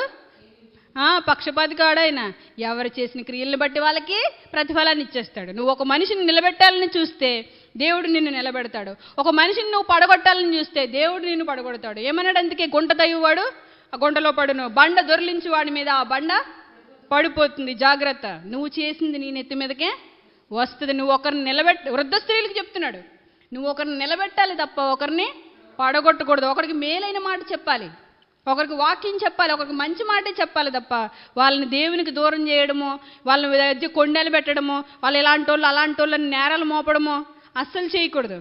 ఈ నేరస్థాపన ఎవరు చేస్తారు? అపవాది చేస్తాడు. పేర్లు పెడతాడు, నేరస్థాపన చేస్తాడు, దెప్పి పొడుస్తాడు, వేలెత్తి చూపిస్తాడు, వేరుపాటు చేస్తాడు, అంటే కలవనివ్వడు. వీళ్ళు ఇలాంటి వాళ్ళు అని చక్కగా కూర్చోబెట్టి చెప్తుంటే మనకి ఏమవుద్ది? అమ్మో వాళ్ళు అలాంటి వాళ్ళు, వాళ్ళతో తిరిగితే నన్ను ఏమనుకుంటారా అని ఏం చేస్తాను? నెమ్మతంగా విడిపోతాం. అంటే తెలియకుండానే అపవాది మనలో ఉండి పనిచేస్తున్నాడు. ఏ వ్యక్తినో టార్గెట్ చేసి చెప్పట్లేదు. జీవము గల దేవుని సంఘంలో, పరిశుద్ధమైన క్రీస్తు సంఘంలో క్రీస్తుకి నచ్చిన అవయవాలుగా, క్రీస్తు మెచ్చిన అవయవాలుగా మనం ఉండాలి అంటే ఈ బుద్ధి మనందరిలో కూడా ఉండకూడదు. ఈ దేవునికి ఇష్టం లేని బుద్ధి. అందుకే ఇంకో విషయం కూడా చెప్తారు చూడండి పౌలు గారు, కొరింథీయులకు రాసిన 2వ పత్రిక 12వ అధ్యాయము 20వ వచనం. కొరింథీయులకు రాసిన 2వ పత్రిక. సంఘంలో ఎంత భయంకరమైన విషయాలు చోటు చేసుకుంటున్నాయి ఆయన మాట్లాడుతూ చెప్తున్నారు. కొరింథీయులకు రాసిన 2వ పత్రిక 12వ అధ్యాయము 20వ వచనం. ఎందుకనగా ఒకవేళ నేను వచ్చినప్పుడు మీరు నాకు ఇష్టలుగా ఉండరేమో అనియు, నేను మీకు ఇష్టడుగా ఉండనేమో అనియు, ఒకవేళ కలహమును, అసూయయు, క్రోధములను, జాగ్రత్తగా వినాలి, క్రోధములను, కక్షలను, వచ్చింది చూడండి, మనం మాట్లాడుకునే దీని గురించే, కొండెములను, గుసగుసలాడుటయు, ఉప్పొంగుటయను, అల్లర్లను ఉండునేమో అనియు, నేను మరలా వచ్చినప్పుడు నా దేవుడు మీ మధ్య నన్ను చిన్నబుచ్చునేమో అనియు, మునుపు పాపము చేసి తాము జరిగించిన అపవిత్రత, జారత్వము, పోకిరి చేష్టల నిమిత్తం మారు మనసు పొందని అనేకులను గూర్చి దుఃఖపడవలసి వచ్చునేమో అనియు భయపడుచున్నాను. దేవుని సంఘంలోనికి వచ్చారు కానీ వీళ్ళకి మారు మనసు లేదు. మునుపటి జీవితం విషయమై పశ్చాత్తాపడిన జీవితాలు వీళ్ళకి లేవు. వీళ్ళకి మునుపటి జీవితంలో మునుపు పాపము చేసి తాము జరిగించిన అపవిత్రత, జారత్వం, పోకిరి చేష్టల నిమిత్తము వీళ్ళకి మారు మనసు లేదు. దానివల్ల ఏం చేస్తున్నారు? సంఘంలో, లోకంలో ఎలా అయితే ఉన్నారో సంఘంలో కూడా అలాగనే ఉంటున్నారు. అంటే ఇంట్లో ఎలా ఉంటారో సంఘంలో కూడా అలాగనే ఉన్నట్టు. మనం చూడు చాలామంది సంఘంలోకి వచ్చినప్పుడు భక్తిగా ఉంటారు, ఇంట్లో ఉన్నప్పుడు ఇష్టం వచ్చినట్టు ఉంటారు. వీళ్ళు ఏం చేస్తున్నారు? ఇప్పుడు కొంతమంది ఉంటారు పిల్లలు, తెలియదు వాళ్ళకి సంఘంలో ఎలా ఉంటారు, ఇంట్లో కూడా అలాగే ఉంటారు. ఇంట్లో ఎలా ఉంటారో సంఘంలో కూడా అలాగే ప్రవర్తిస్తారు. ఎగ్జాంపుల్, దేవుడు ఏమంటున్నాడు? వాళ్ళు మునుపటి ప్రవర్తన ఎక్కడిది? లోకంలోనిది, లోక సంబంధమైంది, అపవిత్ర సంబంధమైంది, అపవాదిది. వీళ్ళు ఏం చేస్తున్నారు? దేవుడిలోనికి వచ్చి కూడా క్రీస్తు రక్తంలో పాపాలు కడుక్కుని కూడా వీళ్ళ బుద్ధి మారలేదు. మునుపటి ప్రవర్తన విషయంలో చేసిన ఆ చేష్టలు, పోకిరి చేష్టలు, అపవిత్రత, జారత్వము, వాటన్నిటిని చూసి నేను దుఃఖపడవలసి వస్తుందేమో, నేను వాళ్ళ నాకు నచ్చకుండా ఎడబాటు వచ్చేస్తుందేమో అన్న భయం నాలో ఉంది అని కొరింథు సంఘానికి రాస్తున్నాడు. మర్చిపోకూడదు. ఎవరికి రాస్తున్నారు? పౌలు గారు సంఘానికి రాస్తున్నారు. సంఘంలో ఇలాంటి వాళ్ళు ఉంటారేమో, వృద్ధులైన స్త్రీలు కొండకత్తులుగా ఉంటారేమో, పరిచర్య చేసే స్త్రీలు కొండెములు చెప్తూ ఉంటారేమో, గౌరవంగా ప్రవర్తించరేమో, పురుషులు కూడా వాళ్ళకి వీళ్ళకి గొడవలు పెట్టేసి వాళ్ళని వీళ్ళని దూరం చేసేసి యేసుక్రీస్తు రక్తం ఇచ్చుకున్న సంఘాన్ని పాడు చేసేస్తారేమో అన్న భయం పౌలు గారిని వెంటాడుతుంది. మీ దగ్గరికి వచ్చిన తర్వాత మీరు ఇలా ఉంటే నేను చూసి తట్టుకోలేను. నేను ఎలా ఉండాలనుకుంటున్నాను? క్రీస్తు స్వారూప్యం మీ యందు ఏర్పడాలని నేను అనుకుంటున్నాను. మీరు అన్నీ వదిలేసుకుని సువార్తకు సిద్ధపడతారని నేను అనుకుంటున్నాను. మీరు లోకాన్ని విడిచిపెట్టి పవిత్రులుగా, పరిశుద్ధులుగా, నిష్కళంకులుగా జీవిస్తారని నేను అనుకుంటున్నాను. మీరు మచ్చ కానీ, ముడత కానీ, కళంకం కానీ లేనివారుగా, పవిత్రులుగా, పరిశుద్ధులుగా, నిరపరాధులుగా ఉంటారని నేను అనుకుంటున్నాను. కానీ మీరు ఇలా ఉంటే నేను అసలు చూసి తట్టుకోలేనని పౌలు గారే అంటుంటే ప్రభువు ఎలా ఉంటారు మరి? ప్రభు తట్టుకోగలరా? యేసుక్రీస్తు తట్టుకోగలరా? దేవుడు తట్టుకోగలరా? దేవుడు దీన్ని కోరుకుంటున్నాడా? సంఘంలో కొండె బుద్ధి ఉండడానికి వీల్లేదు. ఒక మనిషిని పాడు చేసే విధంగా, చెరిపి చేసే విధంగా, వాడి జీవితాన్ని పాడు చేసే విధంగా, దూరం చేసే విధంగా, చెడగొట్టే విధంగా ఉండడానికి వీల్లేదు. యేసుక్రీస్తు ప్రభువారు ఎంత పాపినైనా చేర్చుకున్నాడు, కానీ ఆయన త్రోసిపుచ్చలేదు. నీ దగ్గరకు వచ్చిన వాళ్ళు ఎవరైనా సరే, నాకు ఇంతకుముందు కొంతమంది ఇష్టం లేదు, వాళ్ళ ప్రవర్తన బట్టి నాకు ఇష్టం లేదు. నిజంగా చెప్తున్నాను దేవుడి సన్నిధిలో, కొంతమంది నాకు ఇష్టం లేదు, వాళ్ళ ప్రవర్తన నాకు ఇష్టం లేదు. కానీ నేను ప్రభువుని బట్టి చేర్చుకుంటున్నాను. నేను ప్రభువుని బట్టి వాళ్ళని ప్రేమిస్తున్నాను. ఎందుకంటే ప్రభువు నన్ను ప్రేమించాడు కాబట్టి నేను కూడా వాళ్ళని ప్రేమిస్తున్నాను. ఇది ఎవరి ప్రేమ? యేసుక్రీస్తు ప్రేమ. యేసుక్రీస్తు ప్రేమను బట్టి మనం ఒకరినొకరు ప్రేమించుకోవాలని దేవుడు కోరుకుంటున్నాడు తప్ప ఇలాంటి లక్షణాలతో తోసిపుచ్చుకోవాలని దేవుడు కోరుకోవట్లేదు. ఎవరినైనా ఆయన అన్నాడు, ఎంత పాపినైనా దేవుడు క్షమిస్తాడు, చేర్చుకుంటాడు. మనం కూడా చేర్చుకోవాలి తప్ప త్రోసిపుచ్చుకోకూడదు. ప్రతి ఒక్కరిని ఏం చేయాలి? చేర్చుకోవాలి. వేలెత్తి నువ్వు అలాంటోడివి, ఇలాంటోడివి అని చెప్పి త్రోసిపుచ్చేసి దేవునికి ఇష్టం లేకుండా, దేవునికి బాధ కలిగించే విధంగా మనం ప్రవర్తించకూడదు. ఇలాంటి కొండె బుద్ధి మనలో ఉండడానికి వీల్లేదు. ఎందుకంటే సంఘం జీవము గల దేవుని సంఘము. యేసుక్రీస్తు తన పవిత్రమైన, పరిశుద్ధమైన రక్తము కార్చి సంపాదించిన సంఘము. సంఘం పరిశుద్ధంగా ఉండాలి. అందుకంటాడు, దేవుని సన్నిధిలో, దేవుని సభలో ఎవరు నిలబడతారు? పరిశుద్ధులు నిలబడతారు. కొండెములు ఆడని వారు నిలబడతారు. చూడండి, కీర్తనల గ్రంథము 15వ అధ్యాయము.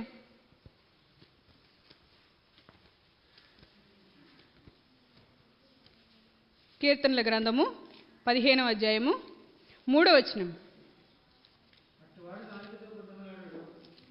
ఎటివాడు? పైన చదవండి అన్నయ్య. నీ పరిశుద్ధ పర్వతం మీద నివసింపదగిన వాడెవడు? యెహోవా నీ గుడారంలో అతిథిగా ఉండదగిన వాడెవడు? నీ పరిశుద్ధ పర్వతం మీద నివసింపదగిన వాడెవడు? యథార్థమైన ప్రవర్తన కలిగి నీతిని అనుసరించుచు హృదయపూర్వకముగా నిజము పలుకువాడే. అతను ఎలాంటి వాడు? యథార్థపరుడు, నీతిని అనుసరించువాడు, హృదయపూర్వకముగా నిజము పలుకువాడు, అబద్ధానికి చోటు లేనివాడు, అవిధేయత లేనివాడు, ఎవరిని పాడు చేయనివాడు. అట్టివాడు నాలుకతో కొండెములు ఆడడు. నీతిమంతుడు, యథార్థపరుడు నోటితో కొండెములు ఆడడు. అట్టివాడు దేవుని సన్నిధిలో నిలబడతాడు. దేవుని పరిశుద్ధ పర్వతం మీద నిలువదగిన వాడు ఎవడు? ఎవరైతే నీతిమంతుడో అతనే దేవుని సన్నిధిలో నిలవబడడానికి అర్హుడు. అతను ఏమంటాడు? హృదయపూర్వకముగా ఏం పలుకుతాడట? నిజము పలుకుతాడు, సత్యం పలుకుతాడు ధైర్యంగా. అట్టివాడే దేవుని సన్నిధిలో నిలబడుటకు అర్హుడు. ఇంకా కీర్తనల గ్రంథం 140వ అధ్యాయం 11వ వచనం కూడా చూడండి. ఇదే కీర్తనల గ్రంథం 140.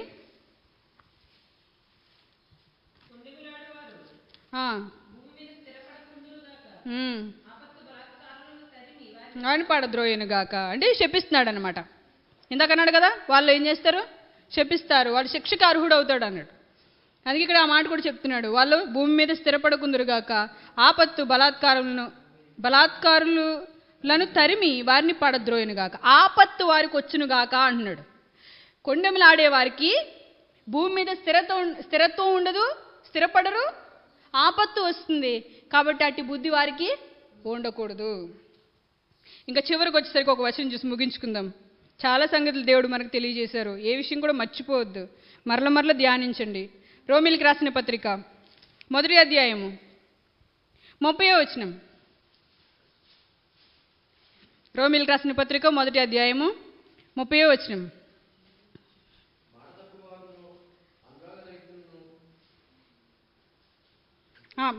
ముప్పై. కొండెగాండ్రును, అపవాదులను, దేవద్వేషులను, హింసకులను, అహంకారులను, బెంకములాడేవారు అంటే కొన్ని గుణాలు ఉన్న వాళ్ళ గురించి దేవుడు తెలియజేస్తున్నాడు. ఫస్ట్ ఏం తెలియజేశాడు? కొండెగాండ్రు. ఈ లిస్టులో ఎవరున్నారు? కొండెములు చెప్పే వాళ్ళు కూడా ఉన్నారు. వాళ్ళ గురించి చెప్తారు చూడండి. 32వ వచనం చివర, ఇట్టి కార్యములను అభ్యసించువారు మరణమునకు తగినవారు అను దేవుని న్యాయ విధిని వారు బాగుగా ఎరిగియుండియు వాటిని చేయుచున్నారు. ఇది మాత్రమే కాక వాటిని అభ్యసించు వారితో సంతోషముగా సమ్మతించుచున్నారు. ఏమన్నాడు ఇక్కడ? ఇట్టి గుణాలున్న వారు మరణమునకు పాత్రులు, వాళ్ళు నరక పాత్రులు. ఇట్టి గుణాలుంటే దేవుడు ఏం చేస్తాడు? నరకంలోనికి గెంటేస్తాడు. ఈ గుణాలన్నీ విడిచిపెట్టి క్రీస్తులో కడుక్కుంటే దేవుడు రక్షిస్తాడు. అది తెలియజేస్తూ మనకేం చెప్తాడు పైన? కొండిగాండ్రు, అపవాదులు, ద్వేవదేశులు, హింసకులు, అహంకారులు, బింకములాడేవారు, వీళ్ళందరూ కూడా దేనికి పాత్రులు? మరణానికి పాత్రులు అని వాళ్ళకి తెలిసి కూడా దేవుని న్యాయ విధిని ఏం చేస్తున్నారు? వీళ్ళు ఎరుగుండి వాటిని బాగుగా దేవుడు శిక్షిస్తాడని తెలిసి కూడా వాటిని చేయుచున్నారు, సంతోషంగా సమ్మతించుచున్నారు. తెలిసి వాళ్ళు చేస్తున్నారు. ఈ బుద్ధి ఉంటే కనుక వాళ్ళు ఎవరో నరక పాత్రులు. దేవుని రాజ్యానికి వాళ్ళు ఏమాత్రం హక్కుదారులు కారు. స్పష్టంగా వాక్యం మనకు సెలవిస్తుంది. కొండె బుద్ధి మనలో ఉంటే కనుక అబద్ధములు ఆడడము, వంచడము, వేరు చేయడము, తప్పులు పట్టడము, దేవునికి ఇష్టం లేని గుణం మనలో ఉంటే గనక దేవుడు తన రాజ్యంలోనికి మనల్ని ఏమాత్రం చేర్చుకోడు. ఇది ఫైనల్. దేవుడు చెప్పిన జడ్జిమెంట్ ఇది. వాక్యం ఏం చేస్తుంది? తీర్పు తీరుస్తుంది. వాక్యం ఏం చేస్తుంది? తీర్పు తీరుస్తుంది. తీర్పు తీర్చేవాడు ఎవరు? క్రీస్తు యేసే. క్రీస్తు యేసే. ఆయన మాత్రమే శిక్ష విధించేవాడు. ఏమంటున్నాడు? ఈ కొండె బుద్ధి మనలో ఉంటే కనుక ఖచ్చితంగా నరకపాత్రులు అంటున్నాడు. కాబట్టి ఇలాంటి లక్షణాలు ఉండకుండా దేవుడి సహాయం మనం వేడుకోవాలి. భక్తులు నేరస్థాపన చేశారు, అది మంచి నేరస్థాపన. ఇంకా చాలా సందర్భాలు దేవుడు తెలియజేశాడు. అవన్నీ చెప్పడానికి మనకి సమయం సరిపోదు కనుక ప్రకటన గ్రంథం 12వ అధ్యాయం ఒక మాట చూసి ముగించుకుందాం. ప్రకటన గ్రంథము 12వ అధ్యాయము 9వ వచనం. ప్రకటన గ్రంథం 12వ అధ్యాయము 9వ వచనం. కాగా సర్వలోకమును మోసపుచ్చుచు ఏం చేస్తున్నాడు? సర్వలోకాన్ని మోసం చేస్తున్నాడు. అపవాది అనియు సాతాననియు పేరు గల ఆది సర్పమైన మహాఘట సర్పము పడద్రోయబడెను. అది భూమి మీద పడద్రోయబడెను. దాని దూతలు దానితో కూడా పడద్రోయబడిరి. వాళ్ళు పరలోకం నుంచి పడద్రోయబడి ఎక్కడికి పడిపోయారు? భూమి మీదకు పడిపోయారు. ఇప్పుడు అపవాది దూతలు ఎక్కడున్నారు? భూమి మీద ఉన్నారు. ప్రపంచం అంతటా కమ్మేసి ఉన్నారు వాళ్ళు. అపవాది భూమి మీద ఉన్నాడు, అపవాది దూతలు కూడా భూమి మీద ఉన్నారు. వాళ్ళు ప్రతి ఒక్క మనిషిని పాపానికి ప్రేరేపిస్తూనే ఉంటారు, పురుకొలుపుతూనే ఉంటారు, మోసగిస్తూనే ఉంటారు. వాడి పని ఏంటి? అబద్ధాలు ఆడడం, మోసగించడం. అందుకేమన్నాడు? సర్వలోకమును మోసపుచ్చుచు. ఆది గడ సర్పము భూమి మీద పడద్రోయబడింది. 10వ వచనం. మరియు ఒక గొప్ప స్వరము పరలోకమందు ఇలాగు చెప్పుట వింటిని, రాత్రింబగళ్ళు మన దేవుని ఎదుట మన సహోదరుల మీద నేరం మోపువాడైన అపవాది. ఏం చేస్తున్నాడు అపవాది? వాడికి ఇంకా ఎనీ టైం మన మీద నేరాలు మోపడమే. వాడి పని ఏంటి? మన సహోదరుల మీద నేరాలు మోపడమే, కొండాలు చెప్పడమే, తప్పులు పట్టడమే.